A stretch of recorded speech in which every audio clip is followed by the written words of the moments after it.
Olá, vamos falar de investimentos, então vamos trazer para vocês mais uma empresa para que a gente possa conhecer da sua história, da sua trajetória e principalmente da sua situação econômica e financeira. E a empresa que nós vamos retratar hoje é mais uma empresa do ramo da construção civil, só que é uma empresa que vem passando por sérias dificuldades, mas estamos aqui atendendo aos nossos inscritos que nos solicitam aqui a análise das empresas, então vamos retratar como é que está a situação dessa empresa.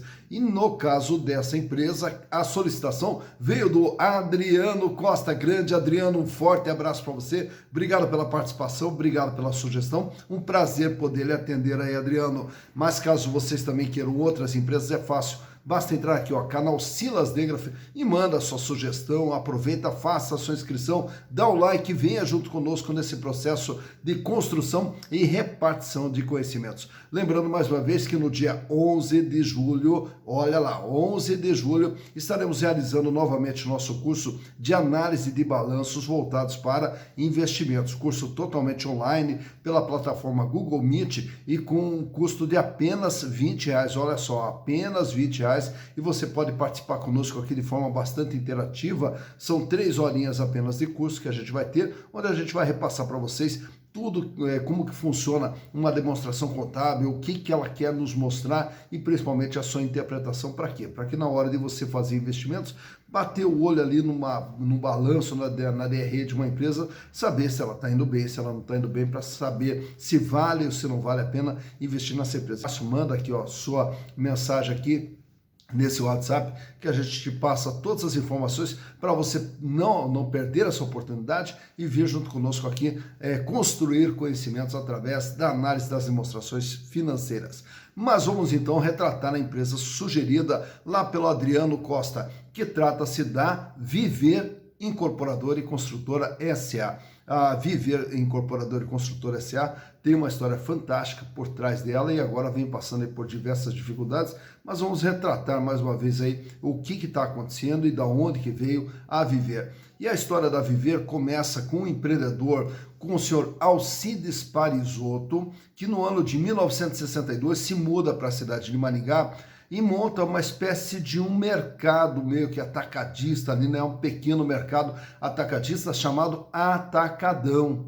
Ah, agora lembrou do nome, Atacadão, que hoje pertence à rede Carrefour, né? Mas da época, então, a criação do Atacadão veio através do Alcides Parisotto. E aí desse mercado lá na cidade de Maringá, na sequência daí, ele monta o outro mercado em São Paulo. E aí a sede do Atacadão passa a ser em São Paulo, e aí ele começou a explorar aquela modalidade chamada atacarejo, que é uma espécie de mistura de atacado com varejo, e aí o Atacadão começou a crescer e veio a se desenvolvendo, e com isso o Alcides Parisotto começou a ganhar bastante dinheiro com esse ramo de atividade e foi investindo em imóveis. Chega no ano de 1991, ele acaba vendendo o Atacadão para se dedicar apenas ao setor imobiliário. E aí, junto com os filhos dele, com o Marco e com o César Parisotto, eles também criam uma construtora chamada Ímpar. Tá? E aí, com a Ímpar, através de capital próprio, também veio se desenvolvendo ali na década de 90 até começar os anos 2000. Nos anos 2000, ele acabou fazendo um investimento errado numa empresa voltada para o setor de alumínio, acabou perdendo muito dinheiro com essa empresa e praticamente teve que recomeçar do zero. Mas um dos lemas do Alcides Parisotto era pagar todos os seus credores certinho em dia, então com todo sacrifício, pagar todos os credores, e foi, na sequência, ele conseguiu se recuperar, voltando novamente só para o setor imobiliário com a Ímpar. Aproveitando aquele crescimento do setor da construção civil ali entre 2005 e 2006, já no ano de 2006 ele faz o IPO, né? E aí a empresa se transforma numa sociedade anônima de capital aberto e aí começa a espalhar obras por todo o Brasil. Mas daí na sequência, em 2008, veio aquela crise imobiliária americana que acabou afetando aqui o mercado brasileiro também, e ele acabou vendendo também a Ímpar para um outro fundo de investimentos. E aí, a partir desse momento, a Ímpar muda o nome, passa a ser Viver Incorporadora e Construtora S.A. Então, agora, com esse fundo de investimento tocando a Viver, né, a Viver tentou ir também para o segmento de baixa renda, já que a Ímpar ela trabalhava no segmento mais elevado, e a Viver daí passou a trabalhar para a classe média e classe baixa ali na Minha Casa Minha Vida, e acabou não dando certo. E aí na sequência, já em 2012, começou a ter uma série de dificuldades financeiras, até pela sua estrutura ser muito grande, a sua estrutura ser muito pesada e por trabalhar com alto índice de endividamento. E aí começou a ter uma série de dificuldades, culminando com o pedido de recuperação judicial. E aí, com o processo de recuperação judicial, se arrastou até agora o ano de 2021, só que debilitou muito a empresa. E aí, o que tiveram que fazer? Diversos credores acabaram convertendo os seus créditos em ações da empresa. Tanto é que hoje a empresa ela tem como fundo controlador, né, como o controlador da empresa, um fundo de liquidação financeira e de direitos creditórios, que praticamente então são esses credores que acabaram assumindo a empresa. E a empresa está aí tentando se levantar. Agora em 2021 ainda, eles criam uma divisão chamada Solve, que era justamente uma divisão dentro da Viver, que é para terminar obras inacabadas, não só da Viver, como de outras construtoras também. Enfim, estão tentando aí se levantar. Mas para a gente saber como que está a situação econômica da empresa, trouxe para vocês aí desde 2018, 2019, 2020, 2021 e o primeiro trimestre do ano de 2022, e vamos ver através dos números como que está a situação da Viver. Então, vamos aos números. Então, como falamos, aqui estamos com as demonstrações contábeis da Vivendo Incorporadora e Construtora S.A. referentes a 2018, 2019, 2020, 2021 e agora o primeiro trimestre de 2022. Até para dentro de uma base histórica aqui, ver como é que vem sendo o desempenho da empresa nesses momentos difíceis que ela vem passando e para a gente perceber se está havendo ou não uma recuperação da companhia. Começando pelo ano de 2018, quando a empresa tinha dentro do seu ativo bens e direitos para o funcionamento da empresa, né, no total de 647 milhões de reais. E desses 647 milhões de reais, 435 milhões era justamente o capital de giro, né, os recursos que a empresa usa para o seu funcionamento, composto por caixa equivalente, 7 milhões 810, era quanto que ela tinha de dinheiro em 2018, 245 milhões em contas a receber e estoque de imóveis destinados à venda, 172 milhões de reais. Já para 2019, a empresa recua o seu tamanho aqui para 512 milhões e o capital de giro cai para 195 milhões de reais. Diminui ainda mais o volume de dinheiro em caixa, fecha com apenas 5 milhões 461 mil. Também diminui significativamente, que é o contas a receber, 18 milhões apenas. E os estoques diminui aqui um pouco para 167 milhões, já que era 172, cai para 167 milhões de reais. Já para 2020, mais um recuo, a empresa fecha aqui agora com ativo total de 323 milhões de reais. E o capital de giro cai mais ainda, 116 milhões. Aumenta o volume de dinheiro em caixa para 28 milhões e 900. Aqui uma pequena elevação no contas a receber, 22 milhões. E os imóveis destinados à venda de apenas 59 milhões. Então vejam como a empresa veio encolhendo ao longo desse período aqui. Em 2021 praticamente permanece estável com 328 milhões. O capital de giro aumenta um pouco para 163 milhões, até com o volume de dinheiro em caixa melhorando aqui, fechando em 63 milhões. Claro que isso aqui também se deve ao aumento de capital ocorrido durante o ano de 2021. O contas a receber cai mais ainda para 16 milhões e o estoque aqui uma pequena elevação, 65 milhões de reais. Fechando então com o ativo total de 328 milhões. Em março agora de 2022, fecha com 325 milhões. Então praticamente estável. A empresa está praticamente do mesmo tamanho desde 2020. E o capital de giro também permanece praticamente estável, com 165 milhões de reais. Diminui um pouco o volume de dinheiro em caixa, 42 milhões, permanece estável aqui o contas a receber e o estoque aumenta um pouquinho para 78 milhões. Então, desde 2018, a empresa que tinha dentro do seu patrimônio 647 milhões, cai para 512, cai para 323 e vem praticamente estável desde então. E o capital de giro, que era de 435 milhões, cai para 195, cai para 116, aumenta para 163 e fecha praticamente estável ao longo desse período. Analisando agora o endividamento, que é composto por dívidas de curto prazo, passivo circulante, dívidas de longo prazo, passivo não circulante, e o total da dívida da empresa, 601 milhões em 2018. Veja que em 2018 a dívida totalizava 92,9% de todo o patrimônio da empresa. Então, se ela tinha um ativo de 647, devia 601. Sobrava ainda um PL de 46 milhões positivo, apesar desse prejuízos acumulados que vinha de exercícios anteriores de 2 bilhões 109 milhões de reais. Mas mesmo assim o PL ainda estava positivo. Já a partir de 2019, a dívida sobe para 647 milhões e o PL agora passa a ser negativo em 134 milhões de reais, mantendo aqui até um aumento no volume de prejuízos acumulados. Já para o ano de 2020, a dívida recua aqui para 550 milhões, porém, como houve aqui o recuo do patrimônio da empresa de 323 milhões, então tudo que a empresa tem é 323 milhões e tudo que ela deve é 550 milhões. Então ela deve bem mais do que os bens e direitos que ela tem dentro do seu patrimônio. E o PL mais negativo ainda, 227 milhões, e aumenta o volume de prejuízos acumulados para 2 bilhões 510.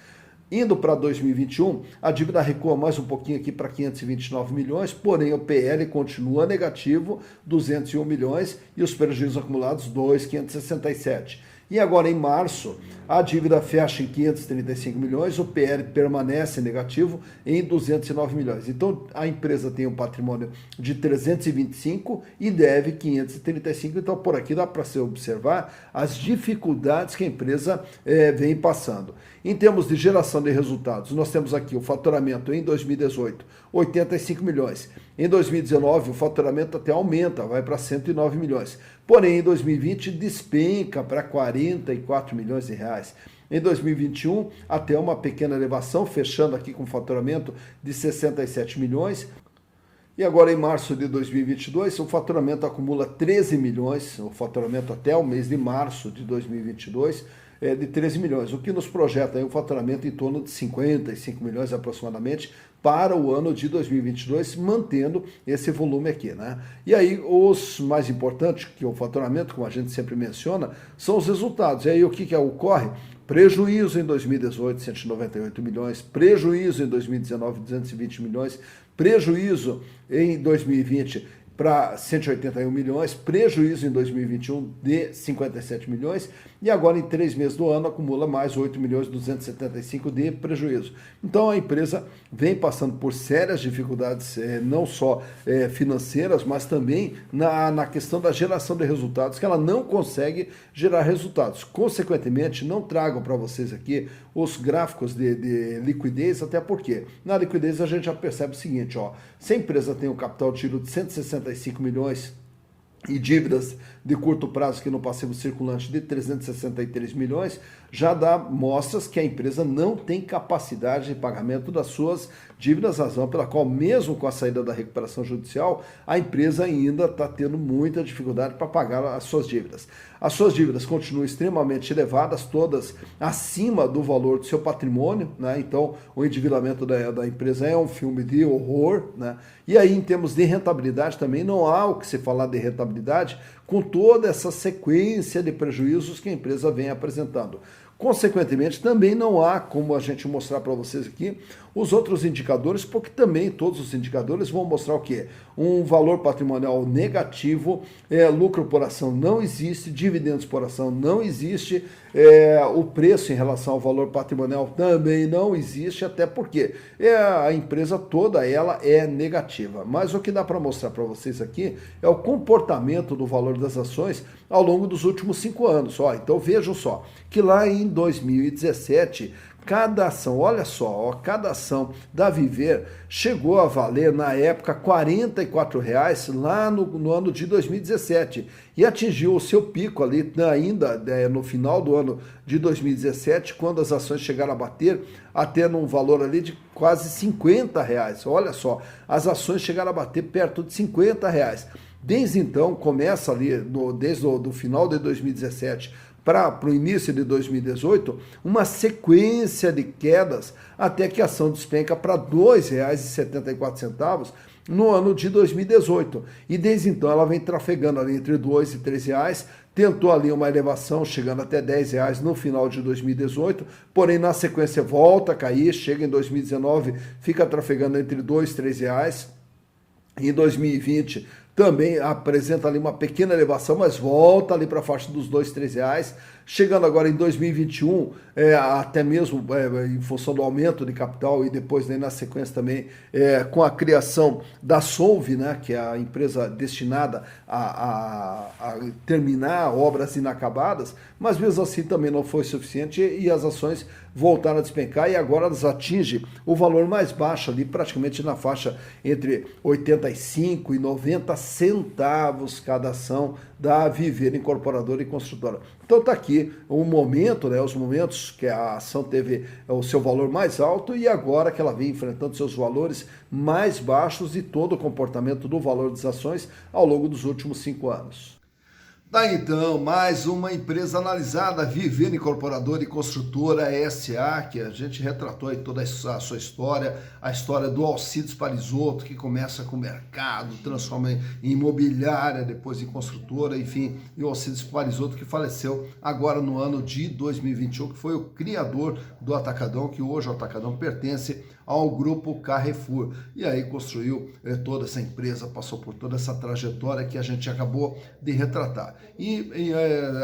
Como a gente sempre fala aqui, a gente fica até triste, né, quando vê uma empresa aí passando por toda essa dificuldade, porque o setor de construção civil é um dos setores que mais emprega, né, mais gera empregos, mais gera renda, e aí a gente fica aqui sempre na torcida. Só que a construção civil, ela é um segmento que é altos e baixos, né? Então, ao longo da história, quando você pega toda a história da construção civil, você vai ver momentos maravilhosos, né? E aí você vê momentos dificílimos que passam e, portanto, exige ali uma gestão para saber que quando a coisa está lá em cima, né, tem que controlar a euforia. E quando a coisa está aqui embaixo, não pode se deixar dominar pelo desespero. Então tem que saber conduzir, né, a empresa ao longo de todas essas turbulências pelas quais ela passa dentro do setor como um todo. Mas o mesmo acontece quando a gente mexe com a bolsa, né? Na bolsa também nós vamos ter momentos de extrema euforia dentro da bolsa e vamos ter momentos extremamente difíceis. E a bolsa exige o quê? Racionalidade. A bolsa exige